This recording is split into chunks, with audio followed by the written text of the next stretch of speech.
You've arrived at Pretty Spiritual Podcast, where we share our spiritual journeys to empower yours. Come on in. Yeah. Okay. No, seriously, come in. All right. Hello there, spiritual seekers. Hello. Welcome back. This is Pretty Spiritual Season 2. And I'm Lindsay Pony here with Annie. Hello, I'm Annie. That's Annie there, and I'm Lindsay here. In our last episode, we made contact with, and maybe even some of us, I know I did, named our inner critic. For me, it became more clear that when our inner worlds are run by the harmful, relentless narration of a harsh inner critic, it doesn't lead to a feeling of a loving, free, safe environment. We're going to continue on with this thread and get into the topic of cultivating inner safety. Yes, I love it. If the concept of inner safety feels far off for you, as I know it did for me for so long, I did not realize that I was imprisoned. I thought that I would bring in a few areas that you could explore, investigate, maybe write a little bit about so that you could get some more clarity around the concept of inner safety. So some prompts are: what makes me feel safe in my body? What anchors me spiritually? I like that one because I'm like, what? How do I create emotional safety in the face of internal or external disturbances? When do I notice myself feeling unsafe? I think that's really one of the ones. The absence of safety and freedom has been a really excellent pathway, very fruitful for me to get to learn how often there is a feeling of utter chaos. That's really before I didn't really realize when looking that utter chaos was here, and that over time and through this practice, I've been able to see that I can actually cultivate and learn new pathways that lead to safety and freedom. So safety is a core need that all humans have. It's on the hierarchy of needs. And some of the ways that a lack of safety has gotten in the way of participating in life as my true authentic self, I guess the nuances of feeling terrified, incapable, an imposter. There's a way to set the tone of inner safety for myself that ripples out into my relationship with others. Could cultivating inner safety satiate the needs for safety we often attempt to wring out of the physical world? Oh, I love that. Wring it out. Yeah. Yeah. If you're listening right now, you might notice that I'm attempting to choose my words carefully because honestly, I am piecing this together. This is so new. And Annie and I decided to come, and because I've been having this topic on deck for a while. And also, honestly, I am forging this new bridge within myself. So I have like utter chaos and destruction as kind of like a baseline before from the past that I was living in. And now I'm building this bridge that is helping me to see that within myself, I can cultivate safety and freedom and calm. So thank you so much for being on this journey and accepting it in its imperfections and getting to listen to the message here. The message: what if our inner world is where we cultivate and create all the safety and freedom we've ever needed? Yeah, that's totally what I'm trying to get at and what we're attempting to talk about today. So kind of a big concept, but we're piecing it together for y'all and for us. And Annie, I'm so excited to hear your experience with this. Will you please start us off? Yes, Pony, I love it. Thank you for the topic. I love recording these episodes with you. I've had so many thoughts about this topic, and to tie it to this 3-episode arc we've been doing. So the first one of this episode arc was the inner critic. And this is the middle, which is cultivating inner safety. So thinking of it in the context of that and what I had shared last episode, I mentioned I had been diagnosed with this inattentive form of ADHD as an adult. And so I've been learning so much about what this is, this mental disorder, and what it means for me. And a major key I've learned is that essentially, if you have this ADHD wiring in your brain, you're more likely to have mental health problems like anxiety, depression, and PTSD. Guess what? I have all those things. So in regards to this episode and cultivating inner safety, it's really challenging to cultivate inner safety if you have PTSD or CPTSD, which stands for complex post-traumatic stress disorder. Bingo. And I just, bingo, bongo. I'll take CPTSD for 500. That's right. So I was reading this really fascinating body of research. It's titled ADHD and PTSD, and it was presented by the doctors Andrea Spencer, Joseph Biederman, and Mohammed Malad. And it showed that the risk factor for PTSD in individuals with ADHD is 4 times greater compared to normal controls. So brains that don't have this kind of ADHD wiring. And it's due to this neurological vulnerability in people with ADHD. So basically the ADHD brain is why the way that fear is processed in the brain, in the ADHD brain, is called an abnormal fear circuitry. Someone with ADHD, me, is more likely to have PTSD as a result of trauma, also me, which is so fascinating. So I just added that on the front because I'm just learning these things about myself. And especially when in adulthood, I was diagnosed with PTSD. At first, I was like, I don't deserve to have that. I haven't really been hurt. People who have had real challenges, like, have earned that title, but not me. I'm just weak, like all this inner critic stuff. Mhm. I'm not even good enough to have this diagnosis. I'm just being a baby. And slowly I'm accepting what medical professionals are providing me with information. And it just gives me more compassion. Like, my brain is neurologically not as resilient to this thing that's called fear extinction. So it's this like process of getting space from a traumatic event after it occurs. So I'm far more likely to get stuck in this state of post-traumatic stress. So all of that's this huge buildup to say, what does this have to do with cultivating inner safety? Well, one of it is just not to blame myself for not being strong enough. I am predisposed to getting stuck in fear cycles. And so the second part now is I can empower myself with this knowledge. So I've done so much work. I've done body work, therapy work, spiritual work to increase this sense of safety and well-being in my body. And I just also wanted to shout out that for me, there are just some things that are not in my control. And for me personally, this is what I believe for me, that there's this crossroads of my footwork, like all the work that I do to create a sense of safety inside my body, like my efforts and my self-love practices and my attempts at growth, that they also cross paths with medical care. Because for me, I wasn't getting to inner safety without medication. Like, I was stuck in that fear zone. This kind of second part of my intro is a shout out to nervous systems. Spoiler alert, they're nervous. They are nervous. They're special creatures. For such a long time, I thought my intellect ruled my system, but I wasn't a safe space for my body. I was like super reckless. And as a result, I had so many consequences, both emotional and physical, due to my recklessness. And so what I have learned for me is that before inner safety could start, was that I had to let my nervous system know that I was a safe place. So my nervous system operates independently of my intellectual mind, and it doesn't listen to my lecturing. It doesn't pick up on the articles I read. It doesn't listen to my inner critic coaching. It just needs to do its primal thing and shift gears from the sympathetic, which is the fight or flight state, into the parasympathetic state of safety, which is like the rest and digest and I'm safe.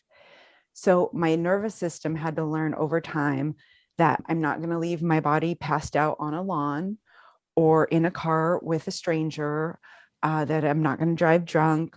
I'm not going to stay around people that detract from my sense of safety. I'm not going to keep quiet when I need to speak up. For me, part of this process has been over years teaching my nervous system that this body is safe. And then when that started to like catch up, then my whole system started to unify. And it was like the unsafe parts that were still trapped in my body could come out, because intuitively my primal being, my nervous system knew like, okay, this is a safe space now. So this stuff that was too scary to even process, now we can let it out because we're in a safe zone. Now that there's this kind of more unity happening between my head and my heart and my body, like this whole system, when I do get tripped into fear, I'm far more resourced with the ability to go towards inner safety. So I'll talk about how I do that when I am tripped into fear and when it doesn't feel safe inside myself or around me, when we get to the tool sections. Thank you for letting me share. Pony, what does it mean for you to cultivate inner safety? Thank you so much. I appreciate all that you shared. And I appreciate you sharing about your experience and how medication has helped you. And I really like how we can be honest and share all of our own personal experiences, which is what I'm doing here. I think for me, the culture that we have, I heard a lot of you, and I know it for myself as well, where like I can't have complex PTSD, right? So this judgment that comes up around what happened, really keeping me away from the healing space that I think can happen when I have compassion for myself, like really, really deep compassion for myself. And I didn't have that for a really long time. It took so long to learn about that and then to be able to have that. I need the compassion for myself so I can be really gentle with myself. Because for me, honestly, the fear states that are here, the intensity of life, the truth for me, how life feels for me is very intense. Life's intense. It's oversensory. There's a lot going on in the modern world. And a lot of our culture for me that I'm in is like, oh, yeah, it's good. We're good. Like, things are great. I'm going to pull myself up and I'm going to be good and things are going to be okay. And there's not much to grieve here. And certainly can't be sad at any time. And if I am sad, then get on medication. And like, there has been this real wanting for me to go to a space where I honestly have been touching into and believe that it doesn't exist with words. It is a place, my therapist talks about it being ethereal and multidimensional. And there in that space, if I am willing and able to go there, that is where all of my healing takes place. And I think this goes back to the question that I posed at the beginning: what makes me feel safe in my body? But the main one, and it's so much harder to put into words because it's a place that doesn't exist in words, is what anchors me spiritually. And I could not get there before. This has taken so many years and so much insight and practice and time. Before the space that I lived in, it was remnants and causes and conditions. I'm trying to find the right words: habitual thinking, and like the neurons that fire together, that have wired together. And when I think about myself as being like an animal, the imprinting of the animal of the tribe that I was in, when we're younger, we can't self soothe. So we co regulate with who was around us. And in the tribe and the animal niche that I was in, there really wasn't self-soothing. And the co-regulation that I had was very dangerous.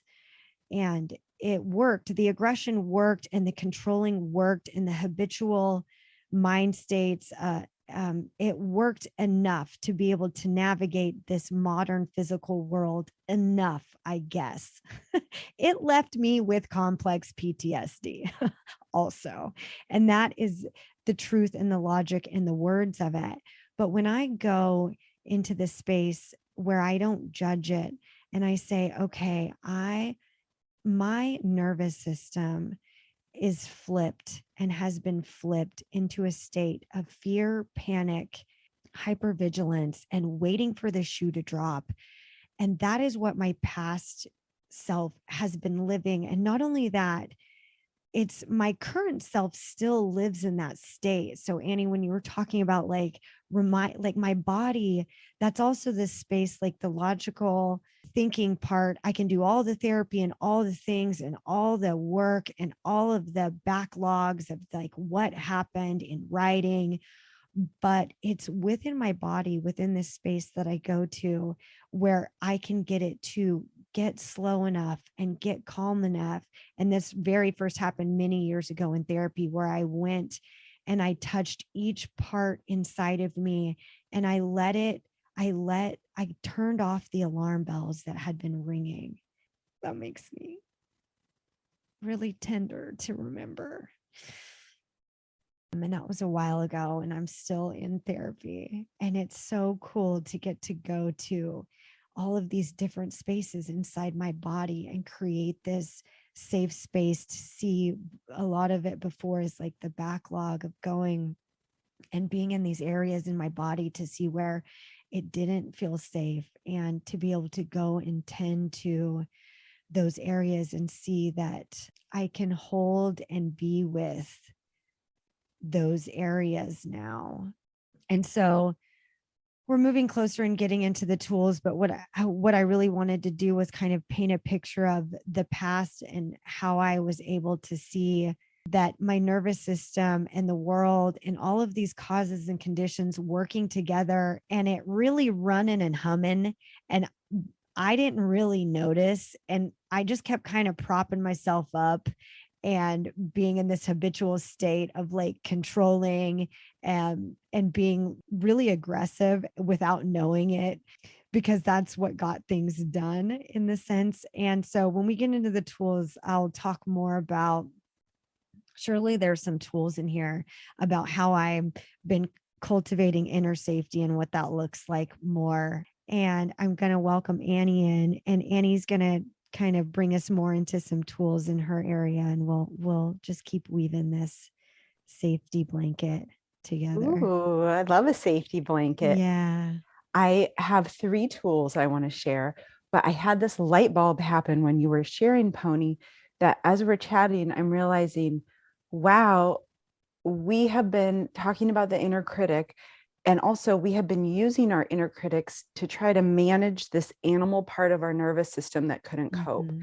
So the nervous system's just flaring and blaring, like, help me, soothe me. And we're like, actually, we don't know how. So we're going to develop an inner critic to try to beat you down into submission. We've all said this in so many ways, and maybe you had already made that connection, but I didn't realize that my inner critic was this self-created tool to try to manage a nervous system that was totally out of regulation. Mm-hmm. So Right. interesting. Right. And we couldn't cope. And so that was our tool, because we didn't have other tools. It was a great strategy. It was a great Brilliant strategy. And now we have new tools. That's right. So I'll share 3 tools. I love it. Knowledge and mental health help have been so crucial for me in this cultivation of inner safety.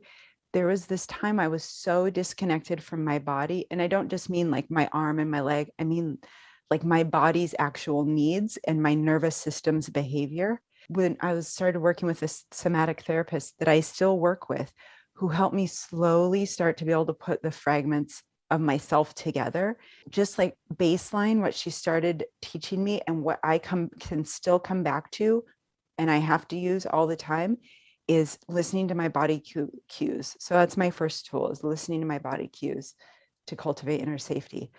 Am I tired? If I am, don't pour caffeine on it. Give myself a 5-minute timeout with soothing music to breathe and regroup. So it's like not only does it soothe my brain, it also lets my body know, oh, I'm being acknowledged. Like I've given you these cues that I'm tired and now you're tending to me. And it like creates this sense of harmony within me, right? Mhm. Instead of my brain saying, you shut up, body. I'm just going to pour caffeine Mhm. on you and I'm going to force you to do my will. Mhm. Because when I override my body cues too many times over too many years, I lose the ability to have inner safety because there's such a big disconnect. And if that sounds overwhelming, an easy place to start is just set an alarm on your phone 3 times a day, and you can make titles for the alarms that says, how's my body doing? Do I need water? A 5-minute break, a healthy snack, and then you can plug an affirmation in there. Great job, me. So the second tool is self-love. That whole inner critic episode last time really set this groundwork for this episode. And I can't have inner safety for me when I have this cruel inner voice nitpicking everything I do, say, or feel. I can't believe you did that. I can't believe you said that. I can't believe you think it's acceptable to feel like this. Like, Mm. that doesn't help. So, the antidote here and stepping stone for me in inner safety is giving myself love, non critical, non judgmental love. You're doing so great, Annie. Oh, I see that you really want to criticize yourself right now because you think that's going to help. I love you Mhm. anyways. I love you even though you want to criticize yourself right now. It's okay. Mhm. And I was thinking of this phrase, swaddled in tender compassion, just Yes. like smushed up. Pony has this new kitten that lets it just like, lets her just smush all over it. And Pony just pours this unconditional love into this kitten. So I'm just like, oh, just get swaddled up with this tender love. And then the third tool of mine, so is listening to body cues, self love. And the third one is talking about it. And that might seem counterintuitive since this is all about working inner work. But for me, one of my most common sources of lack of inner safety is I get carried away with a thought that I have now gone and lost my mind. And I'll get really anxious and I'll start obsessing about that. Oh no, Mhm. now you've gone and done it, Annie. It's definitely over for you and your ability to like be functional. Often prayer and meditation can help me soothe that, but sometimes the obsessive thinking just goes a little too far. And if I become willing to be vulnerable with a safe person and I just call them and I say, hey, I'm having this super bonkers thought pattern, it's like it lets the pressure valve out of it and I can breathe a little bit easier. So I can trust myself more by being vulnerable with people who are trustworthy, because I get into the state where I have to fix it and I'm the only one. And if people see me like I am, then they won't like me. I'm not good enough, whatever. That is one of my tools. And it inevitably, it really helps just to admit it. I feel completely off my rocker right now. And then as soon as I say, I can laugh and I'm like, I'm fine. This happens to a lot of people. People get nervous and they get anxious and they ruminate. Yeah, that's the thing. Oh, okay. I'm safe. This is safe. So those are my tools. It's pretty cool that we get to do this stuff because it's hard to do it alone. And I've gotten all these tools from other people. And I hope if you're struggling with inner safety, that they help you a little bit because we want you to know that you're definitely not alone wherever you are on your journey with this. So, what about you, Pony? What's working for you? Yeah, thank you so much. And it's so important. We grow better together. We're social animals. There are things that happen when we talk out loud and to each other for ourselves, especially and for other people. And being able to have language is one of the most amazing tools. It did so much for us. So anyway, I could geek out about that. Okay, but I'm going to stay on topic right now and talk about tools. And the body stuff is so important, and helping the somatic, soothing the body and getting into the body and helping it to know that it is safe has taken me years and years and a lot of therapy as somatic therapist and learning ways to get into the body because I was I was a disembodied. I was literally disembodied. I had smushed and dismissed all of my feelings and the truth for so long that I was a walking around torso is what I said one time. Yes.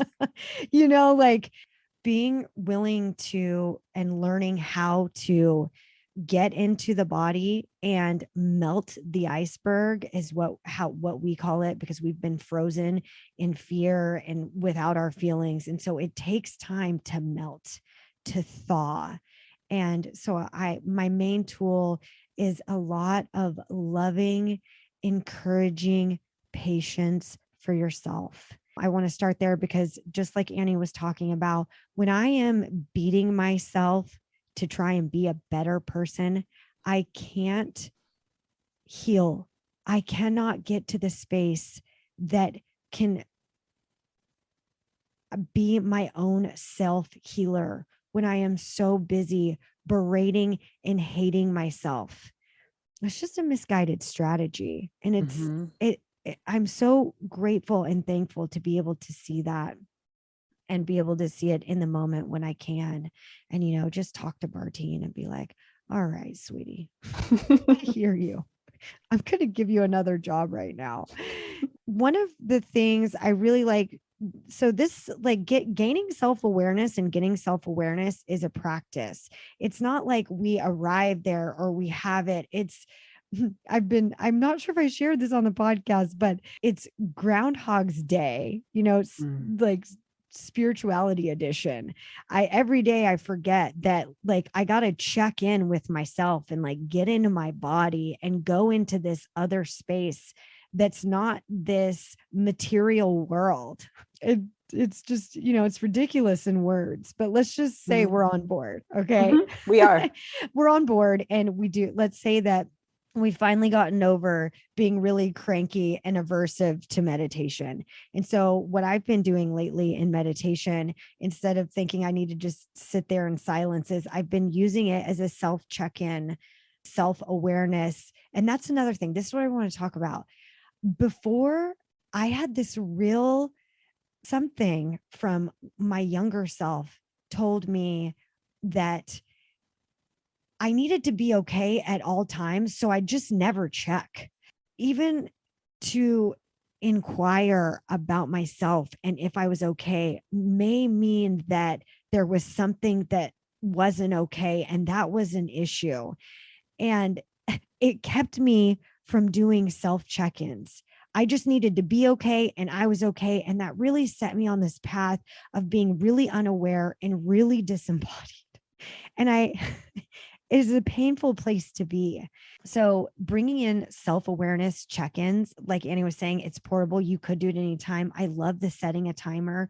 For me right now, I have it as part of my meditation, and it takes up a big part of my meditation. So it's like 2 birds, 1 scone. You know what I'm saying? I'm just really getting fed here. So what that looks like, and I give full credit to my partner, but I call it as in my, because I think everything's my fault. Okay. So this is very personal. And how I remember it is fault with a P, your fault BS. So what that means is I'm going to sit and remember that I think everything's my fault. So this is very personal to me. You'll figure it out for you. Take a journey, do some writing. But since I think everything is my fault, that's what reminds me. I sit there and I feel the feeling of, oh, right, I live this life in this state of I'm a burden and it's my fault. Everything is my fault. And it's really not safe. It feels so bad. Anyway, the reason why I'm bringing up fault, PHALT, BS, is because it's an acronym that stands for fault. So get physical in my body. Okay. So like do some neck rolls. My neck's really tense. I hold everything there. I am gritting my teeth until the end of time because I have to swallow down every pain, fear, and hurt that I've ever had and pretend as though it's not here. So I got to let you know, my jaw, my neck, they got some issues. So the P is a reminder. Physically, babe, get in your body. Go ahead and do some neck rolls. Go ahead and relax that jaw. Go ahead and learn about the lion's breath and just unlock your jaw and let it just start crying. Oh yeah, you're in meditation. You got time. Okay.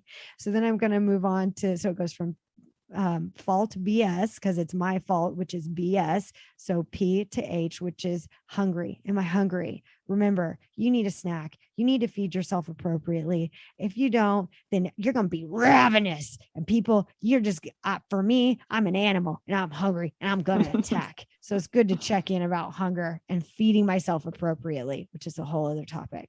Okay, so now we've gone on from P to H to A, angry. Oh, good thing we talked about this, because you know what? I'm pretending I am not angry from 20 years ago. And okay, so I see that there is some remnants and some resonance of anger that are probably piling on. And I'm going to go there and I'm going to say, okay, anger. Oh, I'm going to breathe into you a little bit. Okay. Oh, all right. You're allowed to be here. Turns out you're allowed to be here. And then we move on to the L, which is lonely. Oh, loneliness. Oh, the loneliness I feel when I'm in a group of people. Oh, okay, there's that kind of lonely. Oh, the loneliness I feel when I'm with my partner. Okay, is that here? Okay, what's that look like? How can I be with that and allow it to be here right now and let it know that there's more compassion in this world for it to be here? How can I tend to that loneliness? Okay, am I tired? We're moving on to T. Okay, we've gone from fault. We're at the T, tired, all the ways that one can be tired. Am I tired in my body? Am I tired in my mind? Am I tired of, and just really go through and touch into those. I'm really getting to know myself now by the time we're at the T. And then we're going to move into B for the B part of the BS, and that's bored, because boredom is a whole other, I need to know when I'm bored and what that leads to, and me checking out and what I think is ways that are okay for me to be bored. And boredom is okay. Being bored is allowed. And when I'm more aware of it, the more I can do with it. And then S is for sad. Is that right? Of course it is, because I'm sad. There's a lot sounds of sadness legitimate. here. It is. It's so funny. Of course, I'd pretend like I'm going to pass through that one. Okay, so now we've just talked about the fault BS, specifically my fault, which is BS. And then I get to see and do this little check-in in this awareness. And that's a beginning part of a really important self-awareness check-in. When I take the time to allow myself to check in and see what is actually here, the more I get to show up for myself and what is actually here. And the more that I can cultivate this feeling of, I am here, I am lovable, I'm going to love myself, I'm going to tend to whatever is here, and I'm going to be with it. And in that space, I find real safety and freedom to get to be with the things that are here right now, so that I can take this safe place and integrate it into present time living, which is the practice. So I can catch myself going down the stairs and believing that like things are awful and that I don't have time and that I'm unlovable and that everything's my fault. And I can catch myself. And then I can integrate this feeling of safety and what it feels like when I really take the time to be with and love myself and allow these things to be here, instead of trying to fake it away, wish it away, prop it up as being fine, hurt myself with like, Bartine and my inner critic coming in about how I should be different and this isn't real. And really creating this big, that's the thing with safety and freedom within myself and within my body. When I'm able to drop down in there, it's so much bigger and expansive than my tiny death grip, clenched jaw, panting chest that can't breathe. There's this luminous space that's there to hold me. Pretty exciting stuff. It's amazing stuff. It's internal revolution stuff. It really, really is. And I think of it as like, we don't just learn about this and say, okay, now I can just work really hard and cultivate the safety and there be the safe spot. It's like a flash, it's a flash, it's a moment, it's a feeling. And I help myself. I take notice of it.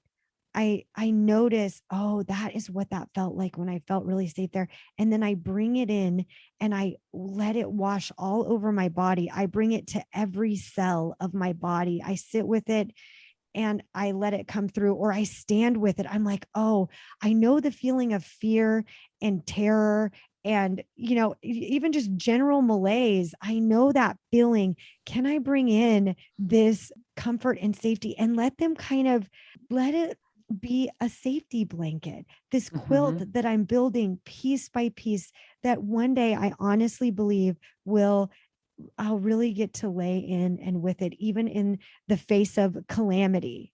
So that's my hope. Swaddled in tender compassion. Yes. Yes. Oh my God. I can't believe we're talking about this type of stuff. I'd be so angry a year or two ago. Reject. That's right. Push it away. This is definitely can't be real. Unknit blanket.